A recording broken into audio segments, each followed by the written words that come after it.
June 1940. France is collapsing. Dust clouds rise over endless roads jammed with refugees, abandoned vehicles, and shattered units stumbling away from the front. Entire divisions disintegrate without firing a shot. The world watches in disbelief as the French army, long considered the strongest in Europe, unravels in a matter of weeks. Newspapers call the German victory a miracle. Generals call it unprecedented. But behind closed doors, the truth is far stranger. The fall of France traces back to a plan almost no one wanted, conceived by a man nearly written out of history, a mid-ranking staff officer named Erich von Manstein, a brilliant and abrasive strategist whose ideas were so unconventional that his own superiors mocked him, dismissed him, and eventually exiled him for daring to think differently. When he first proposed his plan in late 1939, senior generals whispered that he had gone mad. One snapped that his idea would risk the entire German army on a single throw of the dice. Another waved him away as if brushing off a child's fantasy. Manstein wasn't even allowed into the room when discussions began. His written memoranda were blocked. His proposals were thrown aside unread. His superior, General Franz Halder, chief of the General Staff, had grown so irritated with Manstein that he ultimately had him removed from Berlin altogether, hoping distance would silence him. But history has a dark sense of humor. The plan that nearly died in a drawer, the one laughed at, shredded, and ignored, would soon save an entire army from catastrophe and reshape the future of Europe. The story begins long before 1940, in the shadow of a war that had scarred a generation. In 1914, Germany launched its massive right-wing attack through Belgium, part of the famous Schlieffen Plan. The concept was elegant: strike hard, bypass French fortifications, and capture Paris before Russia could mobilize. But the plan unraveled almost immediately. Belgian resistance slowed the advance, logistical lines collapsed, and French counterattacks stabilized the front along the Marne. Within weeks, the miracle offensive had become a grinding trench war that dragged on for 4 years. Every German officer who had lived through that disaster carried its lessons like a curse. And by the time a second great conflict loomed over Europe in 1939, the German High Command was determined never to repeat the mistakes of 1914. To them, one truth seemed unshakable: never again send the main German blow through Belgium and northern France. Yet when the planning for the 1940 campaign began, that is exactly what they proposed to do. The first version of Case Yellow, the German plan for invading France, was essentially a reheated version of the Schlieffen Plan. The main attack would push through the Low Countries. The French and British, anticipating precisely this, had already prepared to move their armies forward into Belgium the moment German forces crossed the border. To many officers, the plan seemed safe, predictable, traditional. But to Manstein, it was a recipe for disaster. When he reviewed the plan as Chief of Staff of Army Group A in November 1939, he saw with chilling clarity that Germany would be attacking where the Allies were strongest. "We are marching to meet the enemy's strength with our own weakness," he later wrote. When he voiced his objections, Halder dismissed him sharply, making it clear that no criticism would be tolerated. Manstein's reputation for being intellectually combative had already earned him enemies, and his warnings merely irritated the leadership further. Despite the resistance, Manstein could not let go of the idea that something was deeply wrong with the plan. In December 1939, he began developing an alternative concept: unasked, unapproved, and unwanted. He spent long nights hunched over maps, studying the entire Western Front. Then he noticed something intriguing: the Ardennes forest. Thickly wooded, sparsely populated, and filled with narrow, twisting roads, it had long been considered impassable for modern mechanized forces. The French commander-in-chief, General Maurice Gamelin, even declared, "No serious mechanized force can pass through the Ardennes." The Allies considered it a natural fortress. To the French, the Ardennes was a barrier. To Manstein, it was an opportunity. He imagined something unthinkable: Germany's entire armored spearhead, the panzer divisions, charging through the Ardennes in tight columns, emerging along the Meuse River near Sedan, rupturing the French defensive line at its weakest point, and then racing westward to the English Channel. The result would be catastrophic for the Allies. Their armies in northern Belgium would be trapped, cut off, and surrounded in a massive pocket, unable to retreat or resupply. Manstein believed that the war could be decided not by brute force, but by movement, shock, and psychological collapse. He famously said, "We would not defeat the French army. We would encircle it and let it die on the vine." But when he proposed the idea to Halder and other generals, the reaction was explosive. One general slammed his fist on the table and barked, "This is gambling, not strategy." Another exploded, "You would send tanks into a forest? Impossible!"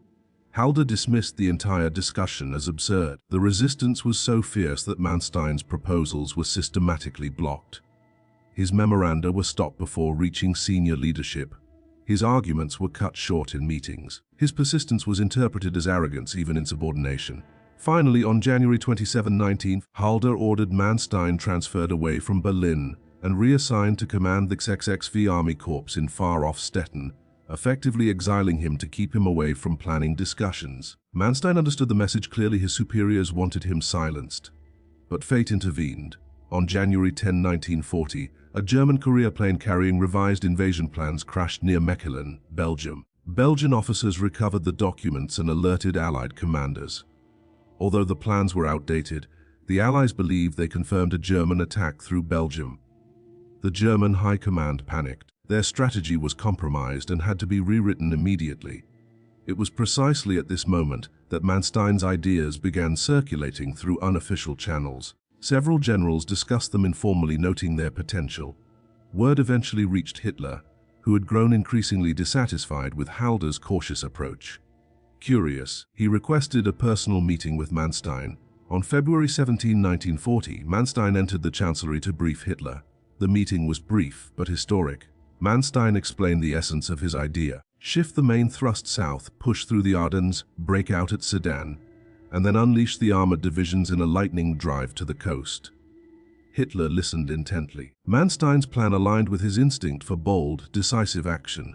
"This is what I have been looking for," Hitler said. For the first time, someone had proposed a plan that embraced the speed and surprise that Hitler believed modern war required. Within weeks, Hitler overruled the High Command and approved the new operational concept. Manstein's plan, ridiculed, buried, and nearly erased, was now the official strategy for the invasion of France. Yet even in victory, Manstein was denied the credit he deserved. Despite inventing the breakthrough plan, he was not placed in command of the armored spearhead. His role remained limited, and much of the operational execution was given to Heinz Guderian and Ewald von Kleist. Manstein was frustrated, even insulted, but he never doubted the potential of his design. Meanwhile, German armored units quietly assembled along the edge of the Ardennes, preparing for one of the most daring maneuvers in military history. Tank engines rumbled in the cold spring air. Supply trucks stretched for miles. Officers studied the narrow forest roads, knowing that if the French Air Force discovered their columns, the entire operation could collapse before it began. This was the greatest gamble of the war, tens of thousands of vehicles funneling into a single congested corridor, exposed and vulnerable. And yet no one, neither the Allies nor most German generals, understood what was coming. The French believed the German attack would mirror 1914. The British believed the Ardennes was suicide for tanks. Even within the German army, senior officers whispered doubts. What if the roads jammed? What if a single destroyed vehicle blocked a path? What if French bombers located the columns? Only two men truly believed in the success of this extraordinary gamble: the brilliant, stubborn strategist who had conceived it, and the dictator who had gambled the future of his nation on it. As winter gave way to spring and the forests of the Ardennes began to thaw, the German army prepared to unleash a stroke of operational genius unlike anything seen in modern warfare. The stage was set for one of the most astonishing offensives in military history, a campaign that would change the face of Europe in mere weeks. The forgotten general who had been silenced, exiled, and dismissed as insane was about to change the world. And no one, not even Manstein himself, could fully foresee how dangerously close his plan would come to collapsing in the first hours of its execution. On the evening of May 9, 1940, a strange silence hung over the German frontier. For weeks, the forests and villages near the Luxembourg and Belgian borders had quietly filled with columns of armored vehicles, artillery tractors, supply trucks, motorcycles, fuel carriers, radio wagons, and infantry marching in endless files. The roads had become arteries pulsing with steel and gasoline, all pointing toward the Ardennes. Officers whispered final instructions. Mechanics checked engines for the 10th time. Tank crews climbed inside turrets and felt the vibration of idling motors beneath them. The air was thick with tension, almost suffocating. Everyone knew the next day would decide the fate of Europe. At 5:35 am on May 10th, the sky cracked open with the roar of thousands of German aircraft. The invasion of France and the Low Countries had begun. But while Allied commanders scrambled to respond to attacks in Belgium and the Netherlands, they assumed, incorrectly, that these northern thrusts were the main effort. The true heart of the German offensive, however, lay hidden deep in the forested hills of the Ardennes, where columns of panzers rumbled forward along roads so narrow and twisting that traffic jams stretched for miles. The movement was astonishing in scale. Over 135,000 vehicles, tanks, trucks, trailers, cars, and motorcycles attempted to navigate routes designed for farm wagons. Engineers had warned repeatedly that the roads were too narrow, the bridges too weak, and the terrain too difficult. But the success of Manstein's plan depended on speed. If the Germans were delayed even a day, the French could reinforce the Meuse River line and crush the advance before it ever reached the crossing points. The entire operation balanced on a knife's edge. As the armored divisions entered the forest, the columns choked instantly. Vehicles stopped bumper to bumper.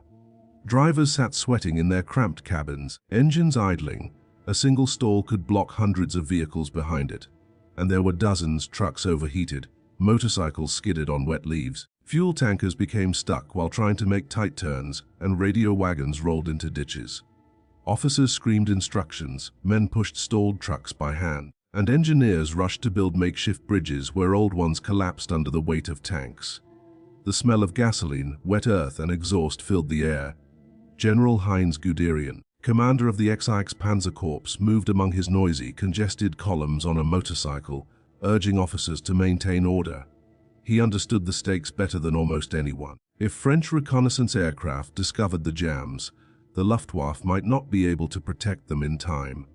A few squadrons of French bombers could have turned the forest into a slaughterhouse, setting fuel trucks ablaze, blocking exits, and trapping entire divisions in one fiery corridor of death. It was in these first hours that Manstein's plan nearly died. On the morning of May 11th, a French reconnaissance pilot flying a Potez 630 spotted something odd: faint dust clouds rising above the treetops on the German side of the border. Suspicious, he radioed his findings. Later that afternoon, another French air patrol saw long shadows in the woods and reported the presence of large moving formations. Alarm bells rang at French headquarters. General Corap, responsible for the northern sector of the Meuse, requested permission to launch immediate bombing raids. But the French High Command hesitated. They had spent decades believing the Ardennes was impassable. To accept that a massive German armored force was moving through it required admitting their doctrine was flawed. And in war, pride kills faster than bullets. Gamelin delayed action, requesting more confirmation. By the time he received it, the window of opportunity had closed. Meanwhile, in the German columns, anxiety grew with every hour trapped in the forest. Drivers shut off engines to save fuel. Men climbed onto tank turrets to stretch.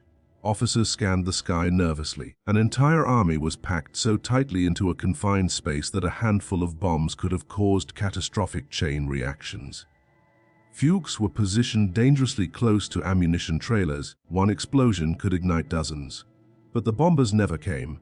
French aircraft did fly into the region, but bad weather, communication failures, and the rigid French command structure prevented them from delivering a coordinated attack. German fighters also patrolled aggressively, intercepting several reconnaissance planes before they could report back. The danger remained real, but luck or fate protected the German advance. By May 12th, the leading armored units finally began emerging from the forest. Guderian's corps reached the outskirts of the Meuse River near the town of Sedan. Exhausted soldiers looked out across the Broad. On the far bank, French troops waited behind constructed fortifications and artillery positions. Although not part of the heavily fortified Maginot Line, the Meuse defenses were strong enough to inflict terrible casualties if the Germans attempted a rushed assault. The French believed the river would buy them time to gather reserves, time to strengthen their lines, time to react properly once they understood the scale of the German movement. But Manstein's plan did not allow time. Everything depended on the Germans crossing the Meuse before the French could prepare. On the evening of May 12th, Guderian met with his divisional commanders to outline the assault. They would launch the crossing on May 13th. Smoke screens would hide the rafts carrying the first wave of troops. Artillery would pound French positions, though the panzers lacked heavy siege guns. Stukas from the Luftwaffe would provide the main destructive force. It was a desperate plan, too fast, too light, too ambitious. But hesitation would be fatal. Guderian, known for his aggressive instincts, understood that momentum was everything. The next morning, as dawn spread across the river valley, German artillery opened fire. The ground shook. French shells answered, bursting among German infantry preparing assault boats. Stukas appeared overhead, diving almost vertically, releasing bombs with terrifying accuracy. The French defenders, many of them reservists, were shaken by the ferocity of the bombardment. They had expected scattered German units, not the concentrated might of 3 panzer divisions. At 40 p.m. on May 13th, the first German assault teams paddled across the Meuse in rubber boats. French machine guns tore into the water, shredding several boats instantly. Bodies drifted downstream. Officers shouted for more men to launch. Smoke drifted across the river, obscuring visibility. Slowly, under brutal fire, German infantry gained a foothold on the far bank. They scrambled up the slopes, throwing grenades into bunkers and rooting out defenders. This was the most critical moment of the entire campaign. If the French had counterattacked aggressively at this stage, they could have crushed the bridgeheads and thrown the Germans back into the river. But confusion plagued the French command. Reports arrived late. Orders contradicted earlier ones. Some officers believed the main attack was still happening in Belgium. Others assumed the crossing was only a diversion. And above all, communication lines were clogged by the rapid influx of civilian refugees fleeing the German advance. By nightfall, the Germans held several small but expanding bridgeheads. Engineers worked feverishly to assemble pontoon bridges. Under the glow of burning farms and artillery flashes, soldiers tightened bolts, laid planks, and pushed rafts into position. French artillery hammered the area, destroying several pontoons and killing dozens. But the Germans kept rebuilding. Every minute mattered. They needed tanks on the far side of the river before dawn. Without armored support, the infantry would be overwhelmed. Guderian urged speed. He personally visited the crossing points, shouting at engineers to hurry. One captain later wrote, "Guderian looked insane. His eyes were wide, almost feverish. But he made us believe we could accomplish the impossible." In reality, Guderian's urgency masked deep fear. He knew that if his men failed the entire offensive, Manstein's masterpiece would collapse, and the Germans would face a long, grinding war they were not prepared to fight. Shortly after midnight, the first German tanks rolled across makeshift bridges. The planks bent and groaned under their weight, but the structures held. When the tanks reached the far bank, infantrymen cheered. Their arrival changed everything. French units facing the bridgehead were suddenly outmatched. Light French tanks attempted counterattacks but were destroyed by concentrated German fire. Morale began to crumble. On May 14, German forces launched a coordinated breakthrough attack. Stukas hammered French positions relentlessly, their sirens screaming as they dove. Infantry advanced behind tanks, pushing deeper into French territory. Entire French regiments collapsed in the face of the assault, retreating chaotically. The French 55th Infantry Division, tasked with defending Sedan, practically disintegrated, yet the battle was still far from won. Powerful French armored reserves, the DCR tank divisions, were positioned farther west. If they coordinated a strong counterattack, they could sever the fragile bridgeheads and trap German units on the wrong side of the river. But again, French communication failures proved fatal. Commanders disagreed on where to strike. Orders arrived late or not at all. Meanwhile, the Germans exploited the chaos with ruthless precision. By late afternoon, Guderian's panzers had broken through the French defensive depth and were racing toward the open countryside. Radio operators could hardly keep up with reports: villages overrun, batteries silenced, roads secured. The breakthrough had begun. News of the collapse at Sedan shocked the French High Command. General Gamelin stared at his maps, unable to understand how German tanks had reached the Meuse so quickly. "This is impossible," he murmured. "They cannot have passed the Ardennes in such strength." But they had. Manstein's plan, the one dismissed as insanity, was unfolding exactly as he had predicted. Back in Berlin, most German generals were stunned. They had expected heavy resistance, perhaps even a repulse. Instead, the French line had cracked astonishingly fast. Hitler, upon hearing the news, was elated. He praised the courage of the troops and the brilliance of the concept, though he failed to acknowledge Manstein's role in its creation. The dictator saw victory as validation of his own intuition. As German tanks poured westward, a strange phenomenon occurred. The faster the panzers advanced, the weaker French resistance became. Units receiving news of breakthroughs retreated before fully engaging. Bridges were abandoned prematurely. Roads clogged with military vehicles and civilian refugees, creating bottlenecks that prevented French reinforcements from reaching the front. By the night of May 14th, the outcome became clear. The Germans had achieved not just a tactical victory at Sedan, but a strategic rupture. The French army's entire left wing, over 1 million soldiers in Belgium, was at risk of encirclement. Manstein's plan had sprung to life, powerful and unstoppable. A single piercing strike had turned the entire Allied position on its axis. The French did not know it yet, but the battle for France had been decided in those frantic hours around the Meuse. Everything that followed, the collapse of the Belgian army, the retreat to Dunkirk, the fall of Paris, was simply the unfolding of consequences set in motion by that daring breakthrough. And yet, behind the scenes, the German advance teetered on the edge of disaster more than once. Command disagreements erupted. Supplies lagged far behind the forward units. Fuel shortages threatened to halt panzers deep in enemy territory. Some German officers doubted the wisdom of pushing so far, so fast. They feared overextension, ambushes, or a powerful French counterstroke. But Guderian, inspired by Manstein's operational philosophy, pressed relentlessly forward. In these crucial days, a truth emerged that few understood at the time. The German victory owed its existence not merely to superior tanks or brave soldiers, but to a single idea conceived by a man who had been ignored, dismissed, and nearly erased from the planning process. Without Manstein's vision, German forces would have attacked headlong into the strongest Allied defenses and likely become bogged down in a second stalemate reminiscent of World War I. But the gamble through the Ardennes had paid off. The German army, once constrained by doctrine and tradition, had embraced a revolutionary concept. And now, the panzers raced toward the English Channel, carving a deadly path behind French lines, leaving commanders in Paris stunned and helpless. The forgotten general's insane plan was no longer insane, it was genius. And soon as the next phase of the campaign unfolded, the world would witness how dangerously close this extraordinary gamble came to unraveling, revealing that success was never guaranteed, and disaster had lurked in the shadows every step of the way. The morning after the breakthrough at Sedan brought with it an eerie, almost surreal quiet. The smoke from burning bunkers drifted lazily across the Meuse. German soldiers, still shaking from the chaos of the previous day, checked their rifles and cleaned their uniforms, preparing to move deeper into French territory. Behind them, the pontoon bridges groaned under the enormous weight of endless armored columns crossing into the breach created by Manstein's plan. The French line, once thought impenetrable, had been split wide open. The path to the heart of France lay exposed, like an open wound. But even as German troops moved forward, uncertainty hung in the air. No one, not Guderian, not Kleist, not even the German High Command, fully understood the scale of what had been achieved.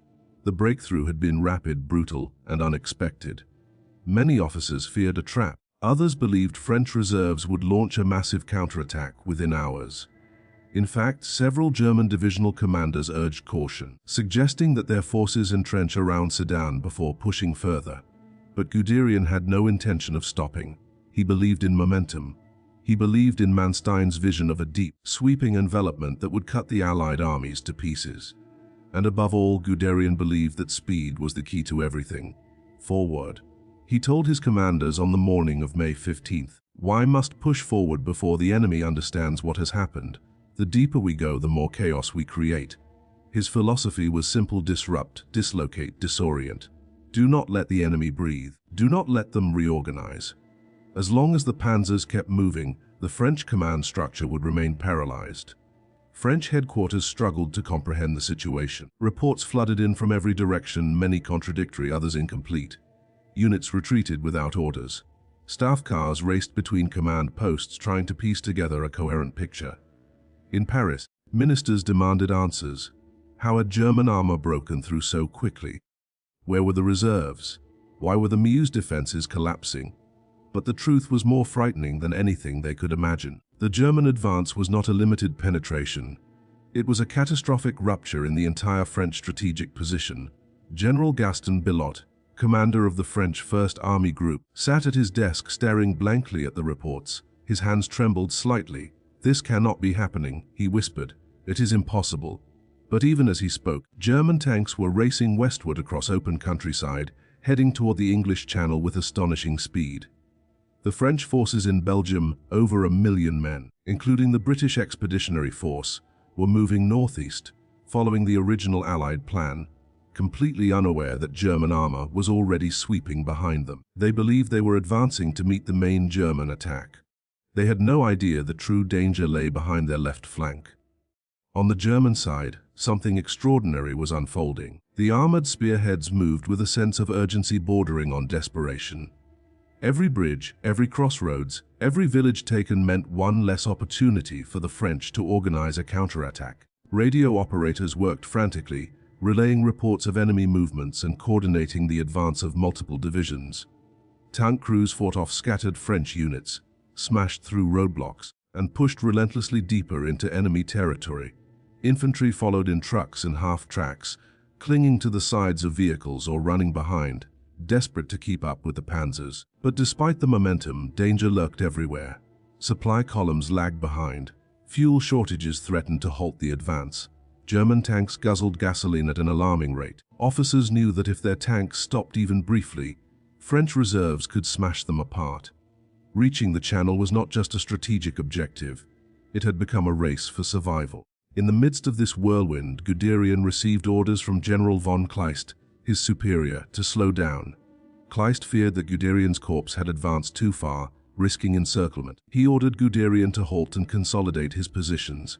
The message hit Guderian like a blow. He argued that stopping now would give the French precious time to reorganize, and that such hesitation would destroy the entire operation. But Kleist insisted. Guderian, furious, threatened to resign. This internal clash nearly derailed Manstein's entire concept. The German High Command had not fully embraced the philosophy behind the plan. They had approved the idea, but they did not yet understand the radical operational thinking behind it. Manstein and Guderian saw warfare as a storm, fast, chaotic, unpredictable. Halder and Kleist saw it as a series of controlled maneuvers executed with mathematical precision. Guderian disobeyed the order. He continued pushing his corps forward on May 15th and 16th, expanding the breakthrough and deepening the Allied collapse. When Kleist protested, Guderian insisted that stopping would be suicidal. Finally, after heated exchanges, a compromise was reached. Guderian was allowed limited freedom of movement. But the damage was already done. The friction exposed a deeper truth. Manstein's plan required commanders willing to embrace risk, chaos, and speed. Without that mindset, the breakthrough would collapse under its own weight. Meanwhile, the French situation deteriorated rapidly. On May 15th, the French Prime Minister, Paul Reynaud, telephoned British Prime Minister Winston Churchill with a desperate message. "We are beaten," Reynaud said. Churchill, stunned, asked what he meant. "We have lost the battle," Reynaud replied. "The Germans have broken through at Sedan. They are flooding in behind us." Churchill refused to believe it. But the next day, after flying to France and inspecting the situation, he understood. The French front was collapsing beyond repair. At the Meuse, German forces continued crossing the river in massive numbers. Engineers expanded bridge networks. Supply columns poured across. French commanders attempted counterattacks, but their efforts were fragmented and poorly coordinated. Many French units lacked modern radios. Orders were delivered by motorcycle couriers who often never arrived. The French tank divisions, although technologically formidable, suffered from flawed deployment. Their tanks were scattered across the front instead of concentrated into decisive formations. When they attacked, they often did so piecemeal, allowing German anti-tank units and panzers to destroy them in detail. This disparity in operational thought, German concentration versus French dispersion, created a widening gap in effectiveness. German units moved as cohesive, fast-reacting teams. French units moved as isolated fragments, unable to adapt. By May 17th, Guderian's panzers had advanced nearly 80 kilometers past the Meuse. The speed was unprecedented. They captured towns before French headquarters even realized the towns were threatened. Many French soldiers retreated without firing a shot, overwhelmed by the psychological effect of German air power and rapid armored thrusts. The Luftwaffe Stuka dive bombers had become a symbol of terror. Their sirens, known as Jericho trumpets, were designed to frighten as much as destroy, and they succeeded. Entire French regiments panicked at the sound alone, but the German advance was still far from secure. Fuel shortages became critical. Many tanks ran dangerously low, forcing crews to siphon gasoline from abandoned civilian vehicles. Assault guns had to be towed when they broke down. Supply trucks struggled to navigate crowded roads. Guderian staff officers spent hours coordinating resupply efforts. They often relied on captured French fuel depots, raiding towns before retreating French troops could destroy them. On the evening of May 17th, Guderian visited one of his forward units. He found tank crews sleeping on turret roofs, so exhausted they had collapsed in their uniforms. "Wake them," he said softly to an officer. "Tell them to eat, then rest 2 more hours. At dawn, we move again." He knew that even a short pause could allow French reserves to mount a powerful counterattack. Across the lines, French morale plummeted. Rumors spread that German tanks were everywhere. Civilians fled in massive columns that clogged roads for miles. Military convoys were trapped behind refugee traffic. Communication collapsed under the weight of chaos. French officers begged for clear orders. None came. General Billot, overwhelmed by stress and exhaustion, drove from command post to command post, trying to restore order. On May 21st, he was involved in a minor traffic accident that left him severely injured. He died shortly afterward, robbing the French army of one of its key commanders at the most critical moment of the campaign. While the French command disintegrated, the German armored divisions surged forward like a steel tide. They flowed around pockets of resistance, bypassing strongpoints and leaving them for infantry to deal with later. The panzers struck where French defenses were weakest, exploiting every gap. They advanced so rapidly that German maps became outdated within hours. Some commanders had to rely on road signs and local civilians to navigate. By May 19th, the German advance had reached a depth of 100 kilometers. French commanders finally understood the danger their northern armies, including the British Expeditionary Force, were at risk of complete encirclement. The Allied High Command attempted a massive counterattack near Arras on May 21st. British Matilda tanks, heavily armored and nearly invulnerable to most German anti-tank weapons, smashed into German positions. The sudden appearance of the Matildas shocked the Germans, causing panic in several units. For a brief moment it seemed the Allies might cut the German spearhead in half. But the counterattack lacked coordination. The British force was too small, and French units failed to support it. German commanders quickly redeployed 80mm anti-aircraft guns, devastating at long range, and destroyed the Matildas one by one. The threat passed, but it revealed how fragile the German advance truly was. A well-planned, large-scale Allied counterattack could have shattered the Panzer corridor and changed the course of the war. Instead, the Allies hesitated again. The Germans pushed relentlessly forward. On May 20th, German tanks reached the English Channel near Abbeville. When soldiers stood on the cliffs and looked out at the grey waves, they realized they had cut the Allied front in two. The French and British forces in Belgium were now isolated, trapped in a vast pocket extending from Lille to Dunkirk. German soldiers radioed the news back with excitement. "We are at the sea," one operator said. "The enemy is surrounded." At this moment, Manstein's plan reached its full potential. The northern Allied armies were encircled, their escape routes cut, their supply lines severed. For the first time since the war began, Germany had achieved a decisive strategic advantage that could end the conflict in the West. Yet the victory was not yet secure. Hitler, worried that the panzers were overextended, ordered a temporary halt to the advance near Dunkirk.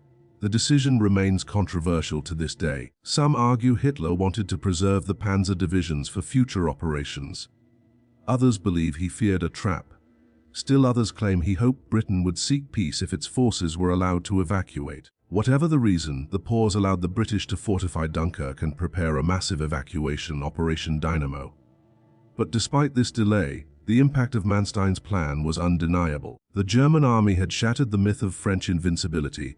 It had demonstrated a new form of warfare, lightning fast, flexible, psychologically devastating. And it had done so with a plan that the High Command had dismissed as dangerous nonsense, created by a man who had been exiled to silence. By the second week of the campaign, German officers who had mocked Manstein now whispered his name with a mixture of admiration and fear. Many realized that without his rebellion, without his insistence on challenging outdated doctrines, the campaign would have descended into another static, grinding conflict. Instead, The German advance had become the most successful military offensive in modern history. The forgotten general's plan was no longer a footnote. It was the engine of victory. And yet, despite its success, no one outside a small circle understood how close it had come to failing at every step. Blocked roads, supply shortages, internal disagreements, unexpected enemy resistance, the weather, and the ever-present threat of Allied air power. The miracle of the Ardennes was not just the product of genius. It was the product of boldness, improvisation, and a series of razor-thin escapes from disaster. As German forces tightened their grip on the trapped Allied armies in the north, the world braced for the next chapter of the campaign, a chapter that would reveal the psychological collapse of the French army, the desperate struggle of the British Expeditionary Force, and the political turmoil tearing France apart. The breakthrough at Sedan had opened the door, but what lay beyond it would test every assumption, every command decision, and every ounce of strength the German army possessed. And behind it all lay the mind of Erich von Manstein, the forgotten general whose rebel plan had outwitted nations, reshaped strategy, and altered the destiny of Europe. As German armored divisions tightened their grip around the Allied armies in Belgium, a deep sense of disbelief spread across Europe. News of the breakthrough traveled fast, carried by panicked refugees fleeing westward, by exhausted soldiers retreating in disarray, and by stunned reporters trying to make sense of what seemed like the sudden collapse of an entire nation. For the French government in Paris, the urgency of the crisis became impossible to ignore. Ministers argued, papers rustled in trembling hands, and telephones rang without pause. Messages from the front grew darker with every passing hour. The German spearheads were moving too quickly. The left flank was collapsing. Reinforcements were tangled in refugee traffic, and entire divisions were at risk of annihilation. For the soldiers trapped in Belgium, the situation was even worse. The British Expeditionary Force and several French armies had moved forward according to their plan, believing they would meet the main German attack in the north. Instead, they found themselves advancing straight into a strategic trap. German panzers had punched through far to the south, racing behind them, cutting their supply lines, and threatening to close a giant steel ring around them. Every hour that passed brought the jaws of encirclement closer. Field Marshal Lord Gort, commander of the British Expeditionary Force, inspected his forward units on May 23rd. Exhausted soldiers lined the roads, their uniforms covered in mud, their faces streaked with soot. Trucks filled with wounded men roared past, barely slowing down. Artillery thundered in the distance. Reports arrived that the Germans had already reached the coast. When Gort looked at his map, he saw something chilling. He and his army were no longer connected to France. They were isolated in a shrinking pocket pressed against the sea. Gort knew what he had to do. Without waiting for approval from London or coordination with the French command, he ordered a retreat toward Dunkirk, a small port on the English Channel. It was the only place where he could hope to evacuate his army. It was a desperate decision, but it was the only decision. His men had no other way out. Meanwhile, in Berlin, the German High Command experienced an internal crisis of its own. Franz Halder, the man who had rejected Manstein's plan months earlier, now found himself swept along by the momentum of success. But instead of embracing the daring spirit that had brought them victory, Halder began to fear the pace of the advance. He worried the panzer divisions were extending too far, too fast.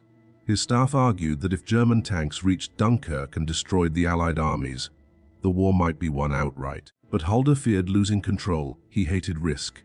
He hated unpredictability. And nothing about this campaign followed the traditional rules of warfare. As panzers approached Dunkirk on May 23rd, Halder urged caution. He believed infantry should close in and finish the job methodically. There is no need for haste, he told colleagues. He could not grasp that in modern warfare, delay was deadly. His instincts were shaped by 1914, not 1940.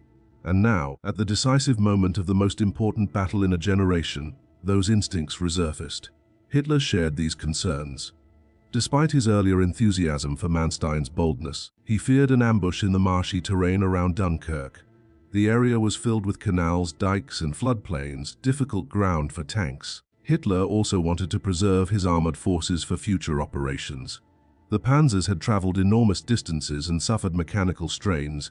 Many needed repairs. But the critical factor behind his hesitation may have been psychological. The speed of the German advance astonished even him. He feared a trap, a sudden counterstroke that might isolate his prized panzers. On May 24th, Hitler issued one of the most controversial orders of the war. He commanded the panzer divisions to halt outside Dunkirk. The Luftwaffe would destroy the trapped forces instead. The order shocked Guderian and other front-line commanders. They had driven their men and machines to exhaustion, racing hundreds of kilometers through enemy territory to complete the encirclement. Now, victory was within reach. They could see Dunkirk, they could see the Channel, they were ready to strike the decisive blow, and suddenly stop, do nothing. Wait. To the soldiers at the front, it felt like madness, but the halt order created a window of opportunity. On the beaches of Dunkirk, British and French troops began to gather, forming long, desperate lines along the sand as German shells whistled overhead. Ships of every kind, destroyers, fishing boats, pleasure yachts, ferries, cargo vessels, were called from across Britain. Operation Dynamo had begun. The goal was to rescue at least 30,000 soldiers. No one imagined they might save more. Meanwhile, French political leadership spiraled into chaos. Prime Minister Paul Reynaud struggled to maintain authority as ministers argued about whether to continue fighting or seek an armistice. Some believed the army could still recover. Others believed France had already lost. German breakthroughs near Cambrai and Amiens triggered panic in Paris. Refugees poured into the capital, filling train stations and streets. Government offices prepared to move south. The sense of doom was overwhelming. By May 25th, the German High Command believed the battle was essentially won. They underestimated the determination of British forces to escape. They also underestimated the effect their own hesitation would have. While German infantry slowly advanced toward Dunkirk, British engineers dug defensive lines, French units fortified positions, and the Royal Navy ferried thousands of men to safety. On the evening of May 26th, the first large-scale evacuations began. Lines of soldiers marched across the sand, lit faintly by burning oil tanks and tracer fire in the distance. On the German side, frustration mounted. Tank crews stared at Dunkirk through binoculars, unable to attack. Some officers openly cursed the halt order. A few begged their superiors to reconsider, but the order stood. The panzers would not move until released. And by the time they were, it was too late. The halt lasted nearly 48 hours, 2 days that changed the course of history. When the panzers finally resumed their advance on May 26th, the Allies had built a defensive perimeter strong enough to hold them off. The swamps and canals slowed the tanks further. Infantry had to take over, fighting bitter battles for small villages and farmhouses. But every hour that passed allowed more Allied soldiers to reach the beaches. On May 27th, German units attacked the Dunkirk perimeter. The fighting was brutal. British and French units fought side by side, determined to protect the evacuation. Machine guns rattled, mortars thumped, and the sky filled with smoke. Bodies lay in the dunes. But the line held. Behind them, thousands of Allied soldiers boarded ships under a hail of artillery. From May 27th to June 4th, the evacuation continued. Dunkirk burned. Ships were sunk. Dockyards were destroyed. Yet the miracle happened. More than 338,000 Allied soldiers escaped, 10 times the number originally hoped for. When the last boats pulled away on June 4th, the beaches were littered with wreckage, abandoned vehicles, corpses, and discarded rifles. But the British Army had survived, and with it the possibility of future resistance. Meanwhile, German political and military leaders celebrated. Despite the escape at Dunkirk, France itself was collapsing. The fall of Belgium, the retreat of the French armies, and the rapid German advance into the interior had shattered French morale. On June 5th, the Germans launched their second phase of the offensive Fall Rot, driving south into the heart of France. The French army, battered and disorganized, attempted to form new defensive lines but lacked cohesion. The German blitz tore through them. In Paris, panic reached new heights. Government officials fled the capital. President Albert Lebrun relocated to Bordeaux. French generals pleaded for American assistance. Churchill traveled repeatedly to France, urging them to continue fighting. But even he sensed despair settling over the French leadership. General Maxime Weygand, who had replaced Gamelin, admitted gravely that the French army no longer possessed the strength to hold the Germans back. As German divisions pushed toward the Loire River, one chilling truth became unavoidable: France was defeated. On June 14th, German troops marched into Paris. The streets were eerily quiet. Buildings stood intact, untouched by battle. Parisians watched in silence as German motorcycles and armored cars rolled past the Arc de Triomphe. It was the first time Paris had fallen to a foreign army in 70 years. The victory exhilarated Hitler. He visited Paris on June 23, touring famous landmarks, the Eiffel Tower, the Opera House, Napoleon's tomb. He felt invincible. But behind the celebrations, bitter disputes simmered in the German High Command. Many officers still resented Manstein. Halder, in particular, refused to credit him for the breakthrough. In his diary, he praised the General Staff for its innovative planning, deliberately concealing Manstein's involvement. But among field commanders, the truth was well known. Guderian later wrote that Manstein's plan alone made the victory possible. Even Hitler privately acknowledged its brilliance, though he seldom mentioned Manstein by name. Inside Army Group A, officers whispered about what might have happened if the French had counterattacked decisively at the Meuse, or if Guderian had obeyed orders to stop his advance earlier. Some recognized how close German columns had been to disaster in the Ardennes, where a single bombing raid might have destroyed the entire offensive. Yet fortune, boldness, and the paralysis of French command had converged into a perfect storm. Despite the glory, Manstein himself remained largely invisible. He was not photographed with Hitler in Paris. He was not praised publicly. His superiors, many of whom had dismissed him, ignored his contributions. Halder actively suppressed mention of his role. Even many German soldiers in the field did not know whose idea had enabled their breathtaking victory. The plan that reshaped Europe had come from a man who had been silenced, exiled, and ridiculed only months earlier. As German forces consolidated their control over France, new strategic questions emerged. Britain stood alone. Hitler hoped for peace, but Churchill vowed to continue the fight. The German High Command began planning Operation Sea Lion, the invasion of Britain. Yet internal rivalries persisted. Manstein, despite his success, remained sidelined. His repeated requests for a major field command were ignored. It was as if his brilliance made the High Command uncomfortable, a reminder of their own failures. But the story of Manstein's rebel plan was not finished. The victory in France was only one part of his legacy. The same intelligence, audacity, and unconventional thinking that had shattered the French front would soon be tested again, this time on the vast, unforgiving plains of the Eastern Front. There, Manstein's genius would shine once more, and his loyalty, morality, and humanity would face their darkest trials. For now, however, Europe stood in stunned silence. France had fallen in 6 weeks. The unthinkable had become reality, and behind the sweeping tanks and triumphant parades lay a simple, overlooked truth: one forgotten general's insane idea had changed the course of history. When the guns finally fell silent across France in June 1940, the German army stood victorious in a way no one had predicted. A campaign expected to take months had ended in a mere 6 weeks. Town after town lay under German control, and the French government had signed an armistice.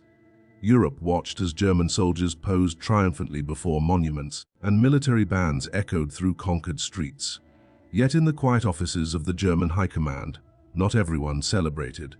Beneath the triumph lurked something far more complicated: resentment, fear, and an unwillingness to confront the truth about how the victory had been won.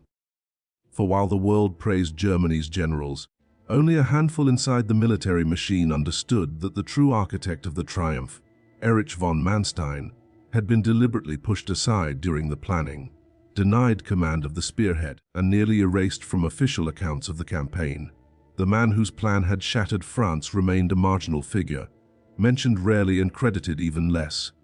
His ideas had changed history, but the High Command had no intention of letting the record reflect their own failure to recognize his brilliance. Manstein himself received no official recognition. There were no medals pinned to his uniform, no speeches praising his foresight, no ceremonial welcome in Berlin. Instead, he sat quietly in his headquarters, reading reports of the campaign's success and watching as others, Halder, Brochitsch, and even Hitler, claimed credit for a victory built on a plan they had once dismissed as madness. The irony was bitter, but Manstein swallowed it. He was not a man who chased applause. His ambition lay not in public glory, but in the purity of military art, the craft of strategy, maneuver, and decision-making. But even he could not deny a lingering sting. The victory validated everything he believed: that war was not a rigid science, but an affair of daring and imagination. And yet, despite having been right, he remained unacknowledged. The German High Command had no interest in celebrating a subordinate who had outthought them all. Still, history has a way of balancing accounts. For Manstein, the breakthrough in France was only the beginning of a far more complex, far more dangerous journey. What awaited him was not the comfort of recognition, but the crucible of the Eastern Front, a place where his strategic genius would be tested not against complacent generals, but against the vastness of Russia, the brutality of the Soviet war machine, and the staggering cost of Hitler's ambition. When Germany launched Operation Barbarossa on June 22, 1941, Manstein finally received a field command worthy of his talents, the 11th Army. His mission was to conquer the Crimean Peninsula, secure its strategic air bases, and break the Soviet defenses concentrated around Sevastopol. The task was formidable. Sevastopol was one of the most heavily fortified cities in the world, surrounded by reinforced bunkers, underground tunnels, and artillery positions built to withstand siege warfare. But Manstein approached the challenge with the same analytical precision he had applied to France. He studied the terrain, the enemy's defensive layout, the logistical routes, and the rhythms of Soviet counterattacks. Then he developed a plan that combined deception, concentrated firepower, and the relentless pressure of maneuver. His assault on Sevastopol became a masterclass in siege warfare, one that military historians still study today. The battle lasted 8 brutal months. German infantry fought through trenches filled with mud and blood. Heavy artillery pounded Soviet bunkers day and night. The Luftwaffe flew thousands of sorties, dropping bombs that shook the ground for miles. Manstein orchestrated the entire operation with cold precision, moving units like pieces on a chessboard, analyzing weaknesses, exploiting every opportunity. When Sevastopol finally fell on July 4, 1942, it was Manstein's name that dominated the reports. He had achieved what others believed impossible. Hitler awarded him the rank of Field Marshal. For the first time, Manstein's brilliance was undeniable. Even Halder grudgingly acknowledged his skill. The man who had once been dismissed as a troublemaker now stood among the highest ranks of the German army. But with power came responsibility and entanglement in the darker aspects of the war. As commander in the East, Manstein issued orders that aligned with Nazi policies against Jews and partisans, contributing to the machinery of genocide and mass suffering. History would not forget this. His tactical genius could not erase the moral compromises he made. Still, from a purely military perspective, his reputation soared. His next great challenge came in early 1943 when the German 6th Army was trapped in Stalingrad. Soviet forces had encircled nearly 300,000 German and Axis troops. Hitler demanded they hold their ground. Manstein believed they must break out. The two men clashed bitterly. Hitler's obstinacy doomed the 6th Army, but Manstein's subsequent counteroffensive, the backhand blow, saved the southern front from total collapse. His maneuvers near Kharkov in February-March 1943 restored stability and demonstrated one of the most brilliant operational retreats and counterstrikes in military history. But even these triumphs could not shield him from the increasingly irrational demands of Hitler. The dictator blamed his generals for failures, demanded obedience over expertise, and refused to allow operational flexibility. Manstein clashed with Hitler repeatedly, insisting that strategy, not politics, should dictate the war. Their relationship deteriorated. Manstein's insistence on realism was mistaken for defeatism. By March 1944, Hitler dismissed him. He retired to his estate, cut off from the war he had once helped shape. Germany collapsed without him, crushed by overwhelming Soviet advances and Allied armies pouring into the West. When the war ended in 1945, Manstein was captured by British forces. His trial for war crimes revealed the moral ambiguity behind the military legend. While he was praised by some Allied generals for his strategic brilliance, he was also condemned for complicity in atrocities committed under his command. He served several years in prison before being released in 1953. He spent the remainder of his life writing about strategy, defending his actions and shaping his own legacy. His memoir, Lost Victories, became influential among military scholars, though critics noted its selective memory. He downplayed or ignored his involvement in Nazi policies, presenting himself as a purely professional soldier caught in circumstances beyond his control. The reality was more complicated, brilliant, yes, visionary undeniably, but also flawed, compromised, and unwilling to confront his moral failures. Yet none of this diminished the magnitude of what he achieved in 1940. Manstein's breakthrough plan remained one of the most audacious operational concepts ever executed. Without it, the German army might have bogged down in Belgium or been repelled by French defenses. Without it, France might have held out long enough for British reinforcements or American intervention. Without it, the war in the West might have taken a very different course. His idea, Conceived in defiance of authority, nurtured in isolation, and nearly destroyed by the very institution he served, had reshaped the destiny of Europe. Military historians continue to marvel at the elegance of his thinking. The Ardennes thrust was not simply a bold stroke, it was a complete reimagining of warfare in the modern age. Manstein saw what others could not, that strength lay not in predictable mass assaults, but in daring, in surprise, in attacking through the enemy's assumptions. He understood that victory could be achieved not by overwhelming force, but by collapsing the opponent's psychological and structural foundations. The irony, of course, is that his greatest triumph went unnoticed by many of his contemporaries. For years, his role in the planning of the French campaign was suppressed. Official German documents avoided mentioning him. Senior generals insisted the breakthrough was their idea. Only after the war, as archival materials surfaced and personal testimonies emerged, did the truth become widely recognized. Today, no serious historian doubts Manstein's central role in crafting the plan that led to the fall of France. And yet, the final judgment on Manstein is not simple. He was a genius of the battlefield, a master strategist whose ideas reshaped military doctrine. His maneuvers in France, Crimea, and Kharkov remain case studies in operational art. But he was also a man who served a criminal regime without sufficient moral resistance. A man who followed orders that contributed to atrocities. A man who prized military duty over ethical responsibility. His brilliance cannot erase the shadows that surround his actions. Still, the story of his rebel plan remains one of the most compelling chapters in the history of warfare. It is a reminder that innovation often comes from outsiders, from those who challenge orthodoxy and dare to question the assumptions everyone else accepts as truth. It is a testament to the power of imagination in the face of convention, to the boldness of a single mind reshaping the course of a continent. And above all, it is a story about how close history came to turning out differently. In those early months of 1940, Manstein stood almost alone. He faced a hostile military bureaucracy, entrenched doctrine, and a leadership more comfortable with repeating the past than reimagining the future. Had he remained silent, had he accepted his exile, had fate not brought his ideas to Hitler's attention, the campaign in France might have ended in stalemate or disaster. Instead, his rebel plan unleashed a cascade of events that changed the world. In the end, Manstein's legacy is a paradox, brilliant yet flawed, visionary yet compromised.